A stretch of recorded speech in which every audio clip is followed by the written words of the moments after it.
talking about Tokyo Game Show today is our new track. It's called Fujimi Kaido. It's a returning track from Forza 1, fan favorite track. This time we've added basically an entire new side to the mountain. So in Forza 1 it was about 5 or 6 miles up and down the mountain. Now we've added a whole backside to it with all new scenery, and in all the track is about 10 miles long. Is it a conscious decision to show it here in Tokyo? The track is inspired by the mountainsides of Japan, kind of Initial D, underground, toge, drift racing. We've kind of held on to it for TGS because there's a huge drift scene here. So, and also one of our senior designers is here showing off the game, and he's Japanese. He's from Japan, and I think this track is kind of dear to him as well. Tell us a little bit how you've changed the drifting system for this time. Yeah, so in Forza 1 and 2, people just drifted because the physics of the game works so well that it feels really natural to drift, and the tire physics are really accurate. So in Forza 2, we basically developed a whole huge scene of drifters in our community. There's drift clans, people have drift races against each other, but all of it was kind of unofficial. It was not really recognized by the game, right? There's no scoring system, there's no drift leaderboards, no drift mode in the game.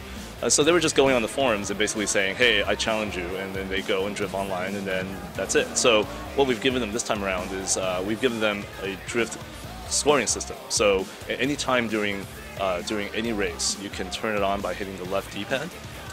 Left on the D-pad, and a drift scoring system comes up, and we are scoring you on velocity, on angle, and obviously kind of like other drift modes, if you hit the wall, you lose those points. But the great thing is that not only can they now compete against each other, there's a global leaderboard for drifting. So you can actually say, I'm the best drifter in Forza, or I'm the best drifter in the world in Forza.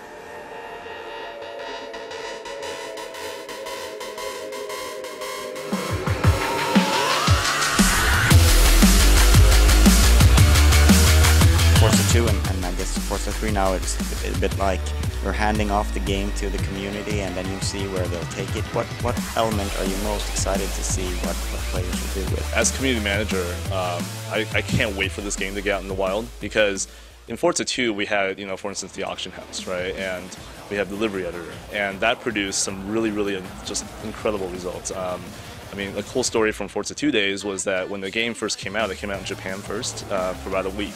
And I was actually on the road demoing the game, and I didn't even see what some of the stuff on the auction house was, because I just got to Canada and I was showing the game. So I said, hey, let's go in the auction house and have a look. And the game was already out in Japan, and within 2 days there was like hundreds of great anime design cars on the auction house. The people in Japan were doing stuff with the livery editor that we didn't even think was possible, and it took them 2 days to learn.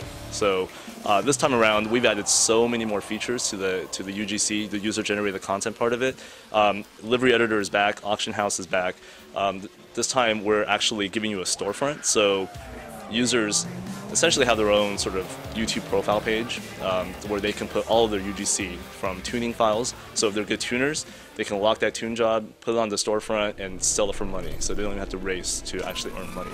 If you're a good painter, you can sell paint jobs. If you're a great logo designer, if you're a great layer group editor guy, you can actually sell your layer groups, sell your logos on the storefront.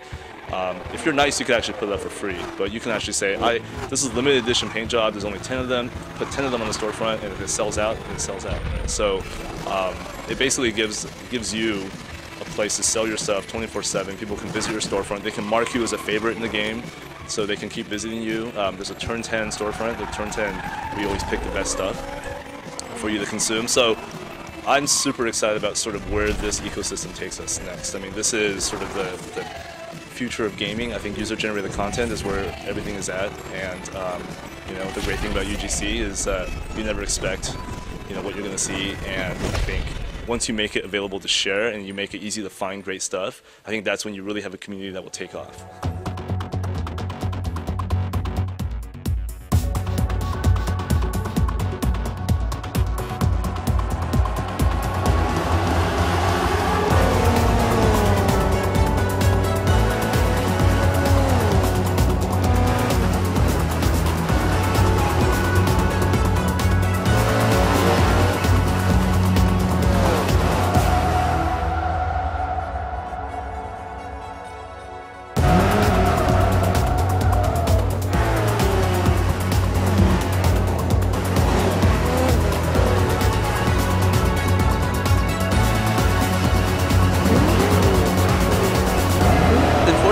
had a lot of UGC, but if you didn't stay all day in the auction house or if you didn't go deep into the forums, it's hard for you to find the best stuff.